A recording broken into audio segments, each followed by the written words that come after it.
Hi guys, quick fantasy update and we will get deep into the Wednesday's games. So, first things first, Ekitike just got 1 point for me, 32 minutes and nothing special. Vitinha, for some reason, just one clean sheet and six balls recovered and he couldn't score, even though he was close. Olise, 4 points, one assist, one yellow card, and just one ball recovery. Enzo Fernandez, 2 points, nothing to talk about here, just one ball recovery. Van Dijk became the hero of the game. Even though Liverpool conceded 2 goals, he scored the winning goal, made 7 ball recoveries, and became the player of the game. So I was thinking Hakimi or Van Dijk, as you remember. So I have chosen Hakimi. Okay, Van Dijk would have been better, but still, one clean sheet, 3 ball recoveries, 90 minutes, 7 ball points multiplied by 2, there are 14 points, and I think I will stay with this because 14 points are better than 10 that I could have had with Jurassic. Then Denzel Dumfries, one clean sheet as I expected, 4 ball recoveries. Thank you, Denzel. Konate, just 2 goals conceded, 4 ball recoveries, and 2 points. So basically, I will change him. And Sommer, as I expected, he made a clean sheet, even though couldn't make one more save. So I could have 7 points, 6 points is pretty much fine. So I will need to make some changes because I have Højlund, Reinders, and Kunde available, and obviously I will need to change Ekitike, Enzo Fernandez, and Konate because I also have Rafinha who will be playing today. So let's make our changes, subs. So Højlund, Ekitike, Reinders, Enzo Fernandez, and Jules Koundé, Konate. Yeah, I got minus 5 points at this point, and I will have 3 more players that can make more for me. Thank you. Now I've got just 53 points. Well, basically it's okay. I think I will leave Hakimi as a captain because Kunde, nah, Reinders, not sure. Højlund, who knows? Rafinha, maybe, but no. I will leave it as it is. So now let's jump into the Wednesday's games, and there was a lot of fun in there. Let's start one by one with Slavia Prague, Bodo Glimt, Norway. Basically, the game was pure magic, and first from Slavia Prague, but as you all well know, Bodo Glimt is a kind of team that actually makes lots of comebacks during this current and previous seasons. So yeah, that's what I have expected. So Mbodji was actually the player that I think should have been awarded the player of the game because this guy made an incredible performance. He played 77 minutes. During this time, he had his team kept a clean sheet. So yeah, 4 points. That's what he got. He scored not one but 2 goals, both from the Provod's assists.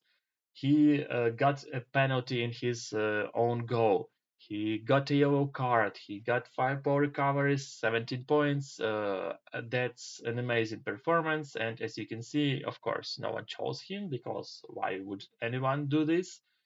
Lucas Provost, who was awarded the player of the game, also was not selected by anyone. He made 2 assists to Mbaji, made 3 ball recoveries, and well, basically that's it. So regarding the game itself, Holes was injured early in the game, and the first assist was from Provost from the right angle to the left one, and first he hit it with the one leg and then with the another one. By the way, I was also thinking about taking Hook, and it's good that I didn't because Bassi earned a penalty and Hook couldn't make it. It was just a stupid penalty taken. I think he should have let Hauge take it because it was a very lousy penalty from him. Then Fed came to the game, and after Boji scored his second goal with the other leg, this time with the left one, again from Provod's assist, the game became pretty much clear that Slavia will win because they were having a very serious, statistically speaking, performance. Just look at the first half. Total shots 8, shots on target 2. Bodo Glimt had some advantage in the first half, but in the second half, 18 total shots and 9 shots on target. Bodo also made 6 shots on target. In general, look at this amazing stats. 26 shots, 12 to Bodo, 11 shots on target for Slavia, 10 to Bodo Glimt, and also missed penalty from Bodo from Hawk, and almost 4 xg for Slavia and 2.5 from Bodo. And then out of nowhere, just the minute Boji came out of pitch, Basti scored an equalizer. Scored one of the goals, and Fed, when the game was almost over, scored another equalizer. What I should also mention it is Nikita Haikin, Bodo Glimt's goalkeeper. He made 9 saves, and those saves were pretty much amazing. 3 of them, if I remember correctly, or 4 went from one-on-one episodes. So that was incredible performance. And after all, the result, I think, is pretty much positive for Bodo Glimt. As for Slavia, they of course expected more, and they were leading in 2 goals. And if you haven't seen this game, I highly encourage you at least watch the highlights because it's totally worth it. And yeah, the reason why Provod became the player of the game, I don't know, because as for me, Boji deserved it much more. So as you can see, Hog just got 0 points. Stanek got 8 points because he saved penalty and 7 shots. And I don't know, no sign of hiking over here for some reason. So anyway, wonderful performance, wonderful game. Moving on to Olympiacos Pafos, not much to say here.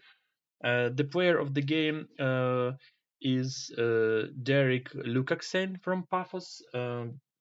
It should have been someone from Pafos because the game itself uh, was pretty much divided into 2 parts. The first one is before Bruno got his yellow card, second yellow card, and also David Luiz was injured. So 2 changes on the 33rd minute, and it looked like Olympiacos must win this game. But the game was pretty much equal.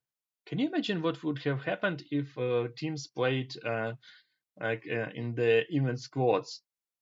Shots on target 3 to 1. The general number of shots 18-6. So Olympiacos had some uh, advantage, but they couldn't take it. And I think the draw is pretty much the score that is pretty much fair. So yeah, moving on to the next game. The next one is Bayern Munich Chelsea.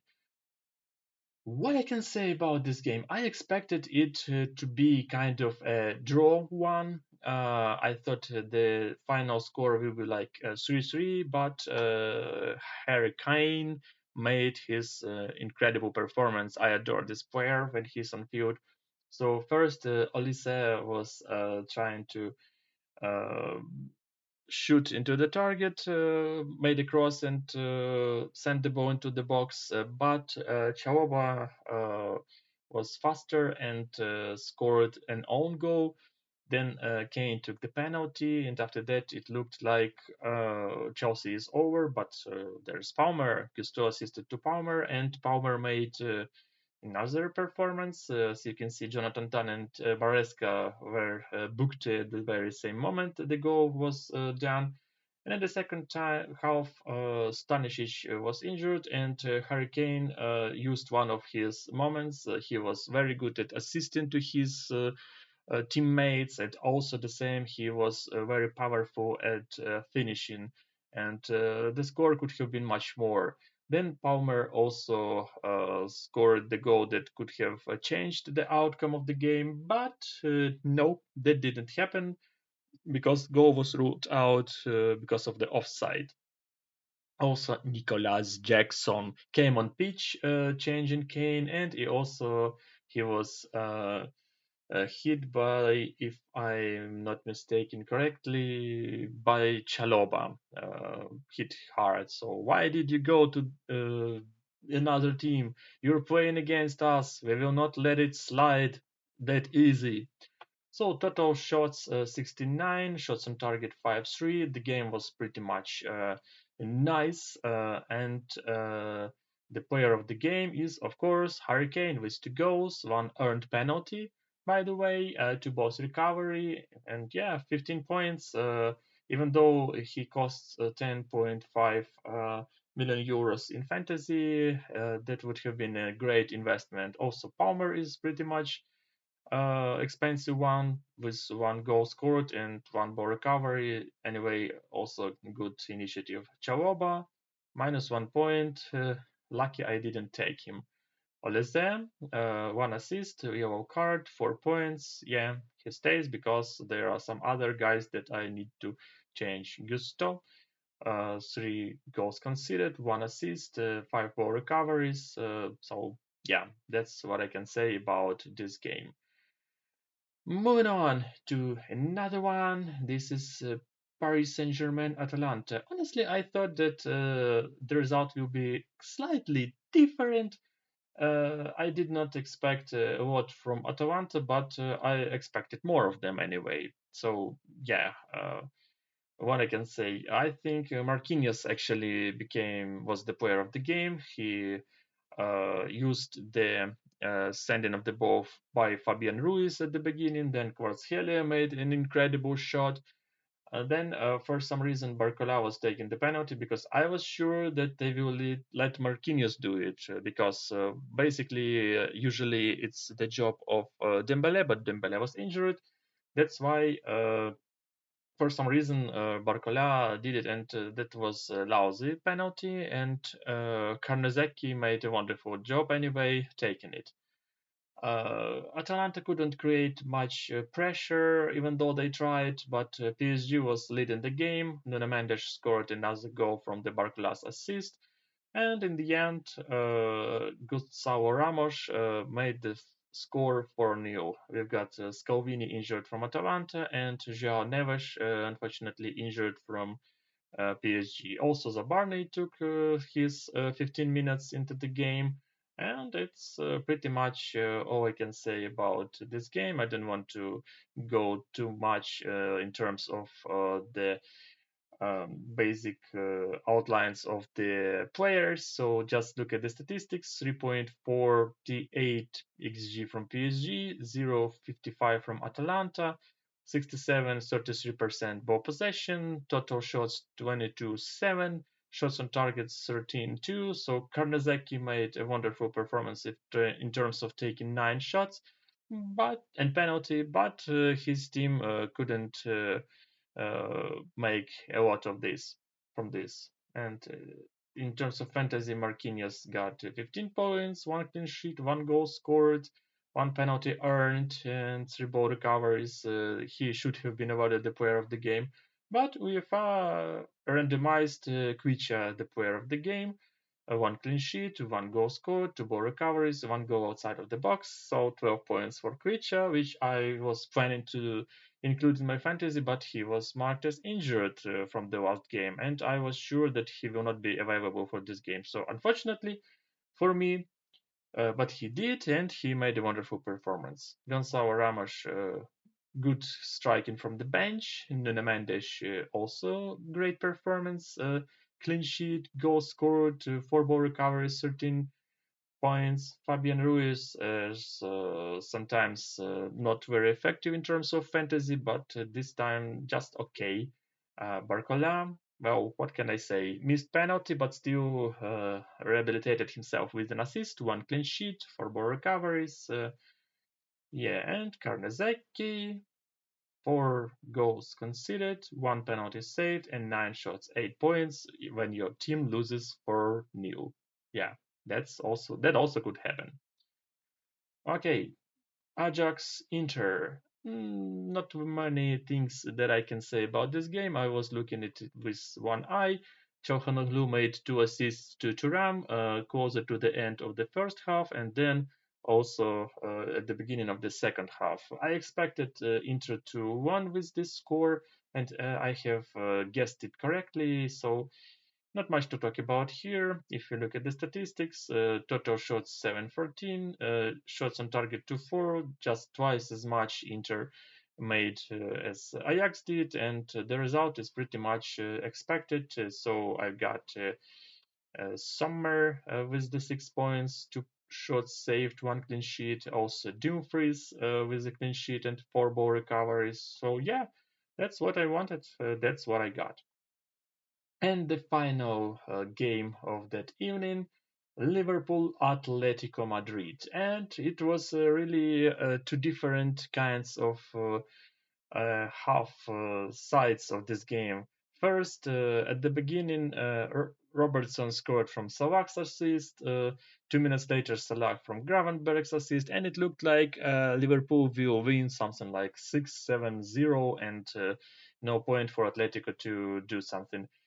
But unless Lorente had something to say about it, and he did. First, he used the Raspadori's assist and scored a goal closer to the end of the first half, and then made a lovely, fantastic shot, making the score 2-2. And I think he was very close to becoming the player of the game, but Van Dijk used the corners assist from Soboslai and made the score 3-2, scoring the winning goal. Also, Diego Simeone was very harsh at his wordings on the ref and was sent off. So yeah, and if we look at the statistics, Lorente 14 points, 2 scored goals, 5 ball recoveries, 1 outside of the box, 14 points. Yeah, if not for Van Dijk, that's the player of the game. That's for sure. Salah also made a goal, scored a goal, made an assist, 1 ball recovery, 10 points, also good performance.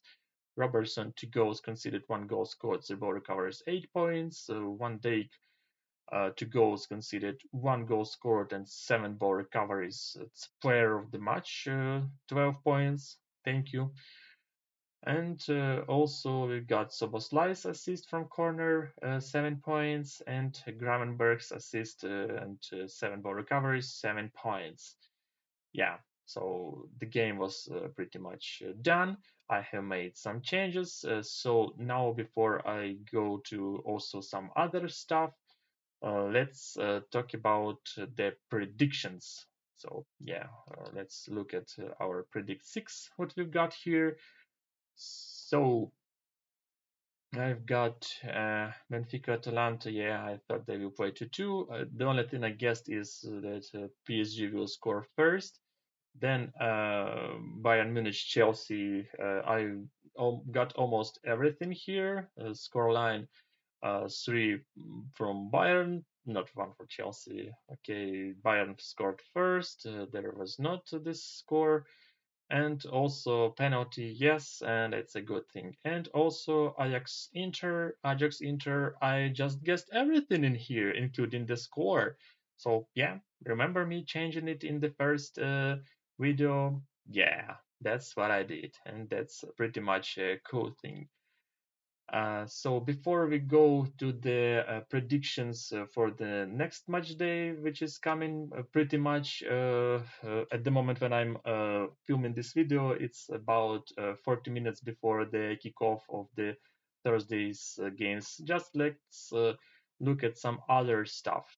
For example, EFL Cup 164 of the 116 of the final, Swansea Nottingham Forest. Uh, so first things first, Zinchenko made his first appearance, and Igor Jesus scored 2 goals in the first half, and I just looked at the score and thought, okay, no worries. I think that Nottingham Forest must advance to the next round. Imagine my surprise when I saw this goal in the 68th, and in the last added time, Nottingham Forest lost to Swansea because of the goals of Lipotnik and Burgess. That's another confirmation of the formula that you should play the entire 90 plus minutes because game doesn't stop at 90 minutes. You should play until the final whistle. If you don't do this, you lose like Nottingham Forest. Yeah. And also a few words about Ukrainian Cup. I don't know if anyone is watching it. I did.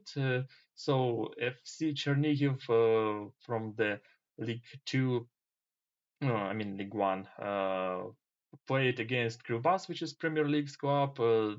This game was all about the penalties. First, Tverdoklib had a very strange penalty because of the playing with his hand, catching the ball with his hand. One of the players from Chernihiv and Tverdoklib scored this goal, and then the same happened with the Krubas's defender, and Koidan made his shot from the penalty. Then in the penalty shootout, Krubas's goalkeeper made a wonderful performance. So Kemkin took 3 shots out of 4, and this helped his team to win this game in penalty shootout. But there is one little tiny little thing that changed the final outcome, because Krubas had 8 international players in the squad during the game, so they are allowed to have 7 of those, and 4 must be native local Ukrainians. And they made a change which changed this to 8. Then of course they made 2 changes back, but that didn't change the fact that Krubas is eliminated from the tournament because of this stupid coach's decision, and no one told him that you should not do this. So yeah, this is mistake that cost them advancing to the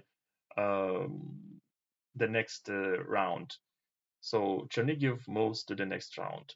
Then also Metalist Kharkiv lost to LNZ, Lebedinsky Nasinnevy Zavod. That's incredible how they are called. And yeah, this was a kind of one-sided game. And LNZ won and advances to the next round by the goals of Tankovsky and Asinor from penalty. Then Livy Barek, which is like left bank, they were playing against Victoria. Knish made 2 false one. He tried to take away his opponent's t-shirt before the final whistle, and the second one was also very bad tackle. And yeah, even though Victoria scored 1 goal, they were playing from this 23rd minute 10 on 11, and still they managed to play a pretty much good game, and they won it. Gunichev also made an equalizing count of the player's score. He just stepped on his opponent's leg, and that was a direct red card. Other than that, Victoria moves to the next round.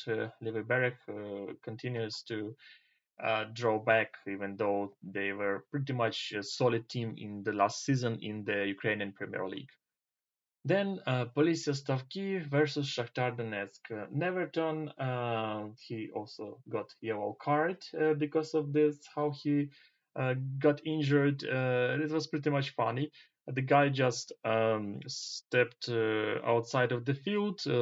First he threw the ball outside the field, and then he just stepped away and almost went to the corridor, and the referee like, what's happening? He came to Neverton saying you should get on the pitch before you will get changed. Adaturan waved him, now go back and just forget about getaway. And at this moment, ref just gave him a yellow card, and yeah, that's about it. And the game was pretty much one-sided. The only goal that Shakhtar got was Luka Meirelish's goal from the corner.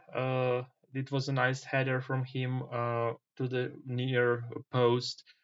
And basically, that was almost. Oh, there was also one goal that was not counted for Shakhtar. Other than that, the score is pretty much amazing because you do not expect some Policia Stavki. No one knows what this team is about. It's not the same Policia from Zhytomyr.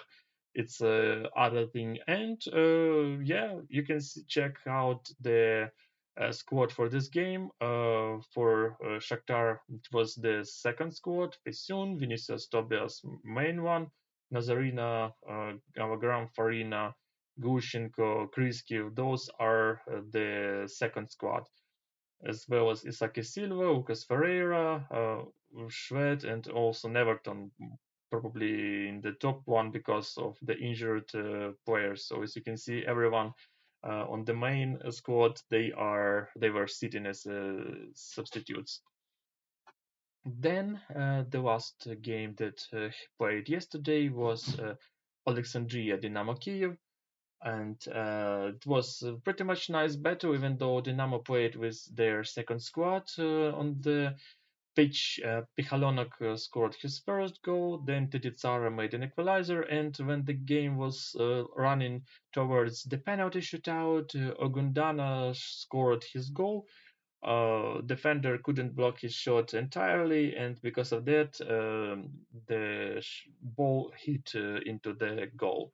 If you look at the Dynamo squad, you can see that it's shown here in a very strange way because I cannot comprehend what I see on here. Because yes, Margun is the goalkeeper, Voloshin is a defender, but Bivovar is a defender, and Shaparenko is here. So Tiare Blenutsa, it's not Blanuta, it's Blenutsa. He was playing as a forward, Dubinchak over here, Brashko, Kabayev, Zakharchenko. So it doesn't make sense, this scheme that we see over here. So as you can see, most of the players are from the second squad. And yeah, as for Alexandria, this is pretty much accurate from what I can say. Yeah. So yeah, this was all about this games. So my predictions for today's games, it's not in Predict 6 anymore. It's just my predictions as they are. So I think Bruges will win like 2-1 over Monaco. Copenhagen, it will be like 1-2 or even maybe a draw. But I think yeah, Leverkusen should actually win 2-1. Newcastle, Barcelona, this will be a very nice battle, and probably most of you will expect that Barcelona will easily win this game, but I think it will be either a draw or even Newcastle will win 3-2 because Barcelona may be good, but Barcelona lacks some players, such as Yamal, for example, and yeah, Newcastle maybe not in their best shape, but I think they will give a battle, that's for sure. Sporting should easily destroy Kairat Almaty like 3-0, but Benfica Karabak's example, this can be another one incredible result. So I will not be surprised if Sporting will even lose this game, but I think they should easily win it. Then Manchester City Napoli. Oh wow, I think there will be score something like 3-3. I expect Højlund to score at least once. And yeah, Eintracht Frankfurt Galatasaray. I'm not sure if Galatasaray has made something better from their defense. So I expect any kind of result from this game. And again, I think there will be something like 3-3. So yeah, that's what I expect. So I think that's all for predictions from my side for now.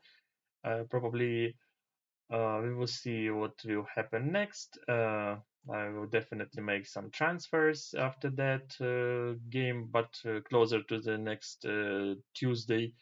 And I think from now that's all for my side. Thank you for staying here with me, and hope you enjoyed this video. If you did, hit the like button, subscribe, and if you want some more, just welcome to my channel. And for now, Happy Consumer was really happy to be with you. So thank you, stay safe, and stay happy.